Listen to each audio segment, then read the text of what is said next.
Arthur Schopenhauer fue un filósofo alemán, el cual es considerado como uno de los más brillantes del siglo XIX y de más importancia en la filosofía occidental, siendo el máximo representante del pesimismo filosófico y de los primeros en manifestarse abiertamente como ateo. Su filosofía, concebida esencialmente como un pensar hasta el final de la filosofía de Kant, es deudora de Platón y Spinoza, sirviendo además como puente con la filosofía oriental, en especial con el budismo, el taoísmo y el Vedanta, afirmando principios como el ascetismo y la noción de la apariencia del mundo. En su obra tardía, a partir de 1836, presenta su filosofía en abierta polémica contra los desarrollos metafísicos postkantianos de sus contemporáneos. Su obra ha sido descrita como una manifestación ejemplar de pesimismo filosófico, donde este es el peor de los mundos posibles. Aunque su trabajo no logró atraer una atención sustancial durante su vida, Schopenhauer tuvo un impacto póstumo en varias disciplinas, incluida la filosofía, la literatura y la ciencia. Desde el ámbito filosófico tuvo gran repercusión, sobre todo durante la segunda mitad del siglo XIX en toda Europa, y supone además una de las cumbres del idealismo occidental y del pesimismo profundo, que perdura en las obras de escritores y pensadores de los siglos XIX y XX. Sus obras han influido en personas como Nietzsche, Schrödinger, Einstein, Freud, Carl Jung, Pío Borgia, Jorge Luis Borges y Richard Wagner. Arthur Schopenhauer nació el 22 de febrero de 1788 en el seno de una familia acomodada de Danzig. El padre de Arthur, Heinrich Floris Schopenhauer, fue un próspero comerciante que inició a su hijo en el mundo de los negocios, haciéndole emprender largos viajes por Francia e Inglaterra. Su madre, Johanna Henriette, fue una escritora que alcanzó cierta notoriedad al organizar veladas literarias en la ciudad de Weimar. En 1793, poco antes de que Danzig fuera anexada a Prusia, la familia se trasladó a Hamburgo. Por expreso mandato paterno y a contramando de su propia vocación, Schopenhauer inició en 1805 la carrera de comercio en calidad de aprendiz. Este mismo año murió su padre, presumiblemente por suicidio debido a la obsesión de que pudiera perder su fortuna. El suceso pudo haber sido el germen del pensamiento de Schopenhauer. No obstante, Arthur siempre llevó una buena relación con él.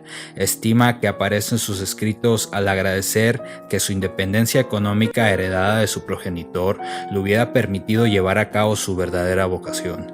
Al morir Heinrich Floris, el resto de la familia se trasladó a Weimar. Es allí donde su madre decidió iniciar las ya mencionadas tertulias literarias. Arthur, sin embargo, permaneció en Hamburgo con el fin de ejercer la profesión de comerciante. Pero poco antes de cumplir los 20 años de edad, Schopenhauer decidió abandonar definitivamente el comercio para emprender sus estudios universitarios. De este modo, en 1809 se matriculó como estudiante de medicina en la Universidad de Gotinga, donde asistió a varios cursos. Allí conoció a Gottlob Slush, un profesor de filosofía que le aconsejó emprender el estudio de Platón y Kant, para que luego lo complementara con la lectura de las obras de Aristóteles y Spinoza.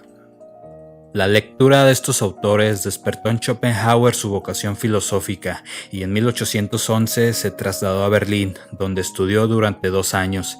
Ante la inminencia de los combates en contra de la ocupación napoleónica, Schopenhauer abandonó Berlín y tras una breve estancia junto a su familia en Weimar decidió retirarse a Russland. Allí terminó de redactar su tesis titulada Sobre la cuádruple raíz del principio de razón suficiente, escrito que presentó en noviembre de 1813 y que le valió el título de doctor en la Universidad de Jena. En este pragmático y fundamental texto se plantean las bases epistemológicas de su filosofía a través de la exposición de las 4 raíces del principio de razón, que rige el funcionamiento del mundo, poniendo énfasis en la explicación de la motivación humana.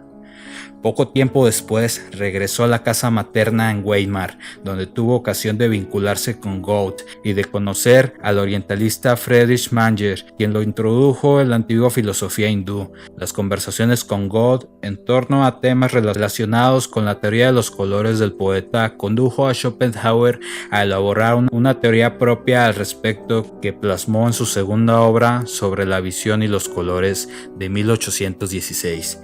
En esta obra, el filósofo presenta una consideración del color desde el punto de vista subjetivo, como modificación de la actividad del ojo, completando el tratamiento objetivo realizado por el poeta, que entiende el color como modificación de la luz.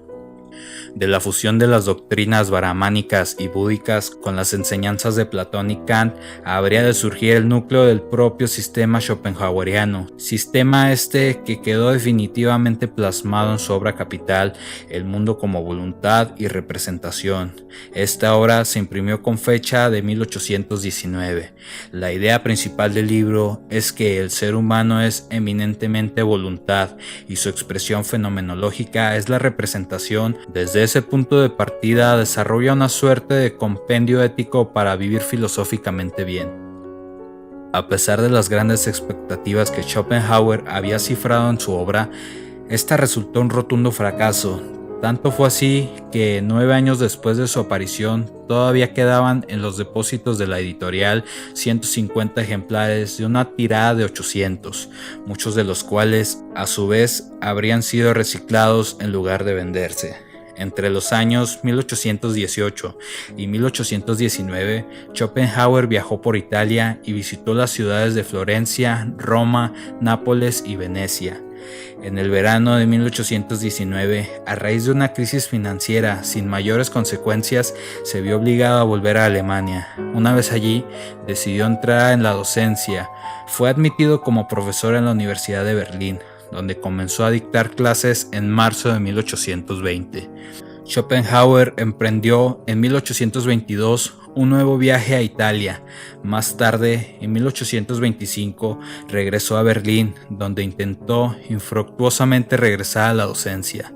En 1831, huyendo de una epidemia de cólera, Schopenhauer se radicó en Frankfurt, donde llevó una vida apacible y reducida entre los últimos 28 años de su vida. Después de una década y media sin nuevas publicaciones, en 1833 se decidió de nuevo a llevar un escrito a las prensas sobre la voluntad de la naturaleza, donde se esforzaba por mostrar las coincidencias de los resultados recientes de diversas ciencias con las doctrinas de su filosofía.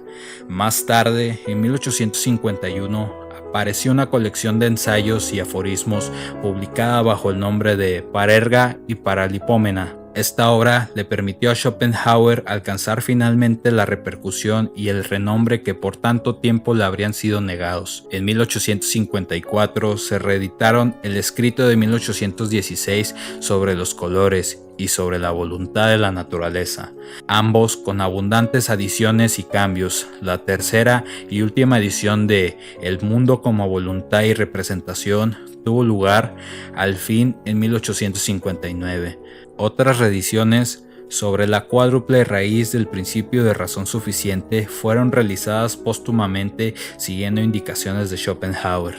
Arthur Schopenhauer murió como consecuencia de un paro cardiorrespiratorio el 21 de septiembre de 1860. 2 años después, William Whitner escribió un libro sobre su trato personal con él y sobre sus gustos, apetitos y hábitos que no se molestaba en ocultar.